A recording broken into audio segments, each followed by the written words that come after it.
bilang mga kabataan, ano yung mga masabi natin na parang nagiging hindrance para, alam mo yun, makasunod tayo ng 100% sa Panginoon? Studies like school life. Minsan mas pinipili kong i-prioritize ang mga ibang bagay. Hindi masamang art. Ang masama is hindi mo na namamalayan na lahat ng ini-spend mo sa time mo ay napupunta sa pag-aaral. Sa hanggang sa tuluyan na nakalimutan mo maglaan ng oras para sa Diyos. Ikaw, brother Glenn. Yung desires and pleasure. Gusto nila masaya with friends. Wala silang interest mostly sa Word of God. Parang mostly ngayon parang mas nagiging interested pa sila dun sa mga kasama nila. Mas nagiging interested pa sila dun sa mga relationship nila.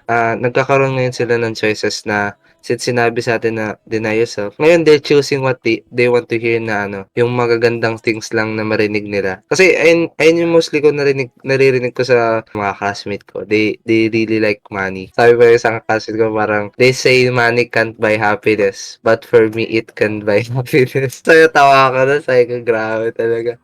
Ang buhay ng youth parang andyan si Lord pero lalapit lang ako sa'yo pag may problema ako. Pero as much as possible, yung parang I will follow my path. Kasi parang mas parang kung I will follow my path, mas masaya ako. Ayun yung youth ngayon.